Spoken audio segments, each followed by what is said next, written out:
Motorola now has their own Ultra with the Edge 30 Ultra, and in today's video we're going to be unboxing that phone and seeing what Motorola actually is offering. What's so ultra about it? Hey guys, Ash here from C4 Tech, and let's get started. So this is the new Motorola box. So they've also jumped in on that whole eco-friendly trend. So you've got recycled materials being used, soy ink text, even the protective wrap that's covering the phone that you're seeing here, even that's made out of recycled paper.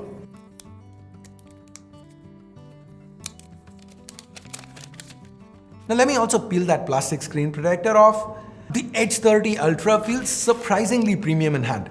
Beat it up, this is the Interstellar Black. There also happens to be a white variant that they call Starlight, which in my humble opinion looks better. Anyways, coming back to the box, we've got a USB Type-C to Type-C cable with orange accents, followed by a 125-watt charger. Yep, a brand that says eco-friendly, but still includes a charger, a fast charger in the box. Now with charging, it's not just this super quick 125-watt turbo charger. The 30 Ultra also supports up to 50 watts of wireless charging alongside 10-watt reverse wireless. Now this is where I actually owe Motorola an apology, because at this point in the unboxing, I thought, okay, eco-friendly, so they removed the case? What the hell? But no, the top, it has this insert inside, and that's where we get the regular leaflets and a soft case, and buried in between the leaflets is the SIM ejector tool. Now yeah, they've not really cut anything out despite going all eco on us. Now coming to the phone itself, this is probably the most premium Motorola phone I've ever had the pleasure of using. Because, the moment I picked it up, the first thing I noticed was, ooh, it's sleek. Because this time they've gone for that curved edge with the panel. Now it has a 6.67-inch panel. There's a 4610 mAh battery on the inside. It still weighs in at under 200 grams, 198.5 to be precise. It's also just 8.9 millimeters thick, but since the back and the front both curve, when you actually hold it, it feels a lot sleeker. It still has an IP52 rating. For an Ultra, maybe they could have gone with something else, but the in-hand feel here, it feels really good. Now compared to say the Edge 30 Pro, it's got a similar size display that at 6.7, this is 6.67, but the phone is a lot narrower. It's almost 3 millimeters narrower, and that really reflects when you hold it in hand and use. And unlike that phone, the sides are metal here. We've got Gorilla Glass 5 to both the front and back. And this back, it's got a matte finish. It's pretty stealthy. And if you look closer, it's got that faint shimmer going for it. Admittedly, I am a bigger fan of the white, but if stealthy muted finishes are your thing, then this would be right in your wheelhouse. Now guys, talking about the sides, let's quickly move on to the placements. To the right, we've got the power and volume key. Up top, we've got Dolby Atmos branding, which we'll get to in a moment, and a secondary noise cancelling microphone. The left is clean, barring the bands. And to the bottom, now this is loaded. We've got the primary speaker and microphone, USB Type-C cable, and a SIM tray. Sadly, there's no support for micro SD. There is no headphone jack on this one either. But the SIM tray, it can take 2 SIM cards, and there is support for 15 5G bands. Now talking about those stereo speakers with Dolby Atmos, this earpiece on top, that doubles as a speaker too. And the audio output is pretty loud. And this USB Type-C port, it also has display out capabilities. It's USB 3.1, so you can output, you have the whole ready for thing going on, which you can use wired if you want to. Now coming to the front, this is a 6.67-inch OLED panel, p-oled, plastic OLED. It curves at the edges 55 degrees. It's a 144 Hz panel. It's 10-bit with a 1250 nit peak brightness. So it's a very good quality panel. On the con side of things, it does not have LTPO technology. That might be a negative, but overall, just looking at this panel, how rich it is, how vibrant, and how the colors actually pop, I really have no complaints. 144 Hz Full HD 10-bit panel, really, really awesome. Now, one thing you might have noticed is that this power key, while it has a texture to it, it doesn't really seem like it has a fingerprint scanner built in. And that's because, well, it doesn't have a fingerprint scanner built in. The fingerprint scanner is present underneath the display, and it's a pretty fast and responsive scanner. And the other biometric option is face unlock via the 60 megapixel selfie camera. And the selfies themselves, they turned out fine. They have quite a lot of detail. It's got a wide enough field of view, and Motorola does provide you an option where you can kind of crop in and shoot by default. So pretty impressive with the selfie camera. Talking about impressive, well, the specs on the inside, this is powered by Qualcomm's latest 8 Plus Gen 1. And then it's got DDR5 RAM, UFS 3.1, but it's 8 gigs of DDR5, 128 gigs of UFS 3.1, without any other SKUs available. So that is something I really personally would have liked to see, given that there is no micro SD support. So maybe if not 512, at least a 256 gigs SKU as an option would have been really good. 8 gigs DDR5, ample enough, not really an issue, but I would have liked to see a little bit more storage. But from a specs perspective, you can't really complain because it's 8 Plus Gen 1. I tried running a few games on it. Of course, obviously, as expected, flawless performance. The phone didn't really get warm either. From a software perspective, this is running on MyUX, which is the slightly skinned version of Android 12, where almost everything has been left stock.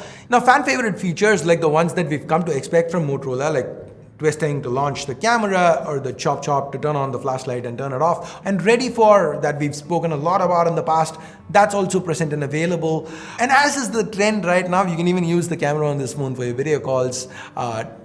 When you're getting everything on a bigger screen and all that. So from a software perspective, most things have been left stock, and the Edge 30 Ultra, given this combination of 144Hz refresh and the Snapdragon 8 Plus Gen 1 with stockish Android, it just flies through. It feels really responsive to use. Now, the highlight of this phone, if you think I was gonna say is the camera, well, yes and no. Yes, it is a highlight, but that is not the highlight for me. The highlight here is the fact that Motorola has promised 3 years of updates. So they have promised updates to Android 13, 14, and 15, and 4 years of security patches. Now, this is how you do an Ultra. To me, if you're gonna call your phone an Ultra and you're gonna break through that 50,000 rupee mark, then you need to be offering at least 3 years of updates, and that Motorola has done with 4 years of security patches. So finally, some good news on that front. Now, yes, the camera obviously is a huge highlight of this phone. The primary is a 200 megapixel Samsung HP1. It's paired with an f1.9 lens that is optically stabilized. Now, this is a large sensor. It's 1 by 1.22 inches. But given the resolution is 200 megapixels, the actual pixel size is 0.64 microns. But here's where Motorola offers their 16 by 1 binning. So when you shoot 12.5 megapixels, you get 2.56 micron sized pixels, which is just nuts. So low light images, they seem very promising. And under good light, as you can see, things turned out fine, pretty solid, good colors, a lot of details, all the regular stuff, right?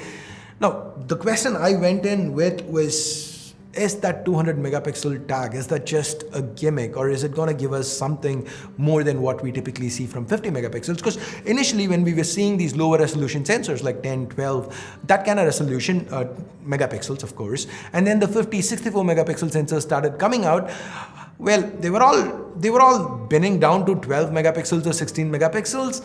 And when you compare those images side by side, there wasn't a lot of difference. Yes, I could probably zoom in and say, when I really zoom in this much and you look at the wall, there is a bit more texture on the 50 megapixel image and all that. But realistically, there wasn't a lot of difference. So is it going to be the same here? That was the mentality I went in with. Thankfully, no. Yes, shooting 200 megapixels means selecting a different mode. And when you shoot, it's kind of like shooting night mode because it's going to take a little bit of time to complete shooting. But then again, now look at these pictures side by side. 12.5 megapixels and 200 megapixels. Now let's zoom in on that car. Now I don't even need to walk you through what the differences are, whether it's the text to the side of the car or the number plate. There is a lot more detail on the 200 megapixel shot. Now here's another example. Let's zoom in, and it's obvious the kind of difference in detail between both. So now moving on, other regular Moto features that we've come to love, like for example, spot color are present and accounted for, and this camera can also shoot up to 8K 30. The next one is a 12 megapixel sensor. This is paired with a 2x telephoto lens. Now they aren't really pitching this as a zoom lens, they're more calling it a portrait lens. So it's supposed to give you these kind of portraits that typically are supposed to look better. What I do like here is the fact that it's got a f1.6 aperture, meaning yes, it is going to be good for portraits. Again, these are initial impressions. If I do end up reviewing this, I'll have more to say. Now the final sensor here is a is a depth, not really, black and white. No, they've actually got a proper third camera that's the ultra wide, a 50 megapixel ultra wide. It's not too wide, just a 114-degree field of view, but it's still pretty good. And it also comes with autofocus built in, so you can shoot macros such as this. And the aperture, for those curious, is f2.2. So guys, before a brand sends me review units, typically there is a briefing session where they sit and talk about their products. In the past, this is where they'd fly YouTubers out and all that. But now with the COVID lockdowns and after that, things have changed where they do more of a Zoom call where they really talk about their product. And in that, as they were talking about all of this, yeah, I appreciated it, but in my head, guys, you're calling it an Ultra, what are you going to price it at? 60, 70? What is the damage? And then I was really surprised by the price, because they're launching this at 59,999, and initially for the Big Billion Day sale, it's going to be available at 54,999, and with card offers, you could get it down to 51,999. So an 8 Plus Gen 1 with good optics, with all this 125 watt charging, the charger included in the box, wireless charging up to 50 watts, and 3 versions of Android updates promised, with 4 years of security patches, while everything is kept stock. Can't really complain, right? Because the price seems to be one of the more interesting aspects of this phone. I wouldn't have really been mad if they'd priced it, say, 6, 7, 8K higher. The only thing that I really dislike about this phone, if I have to say, is the fact that 5K higher, if they offered another SKU, a 12,256, maybe 10K higher, a 16,512, or even a 12,512, that would have been great. I think it's a missed opportunity. What do you guys think? What do you think about the Motorola Edge 30 Ultra? Do you feel it's Ultra enough? Do you feel this is a phone you would buy if you're looking at a phone at the 52, 55K price segment, given what it's selling for initially? Let me know your thoughts in the comments below. And with that, we are at the end of this quick little unboxing and hands-on. Thumbs up, thumbs down, based on whatever you felt about it. Subscribe, turn on notifications, hit that bell icon if you haven't yet.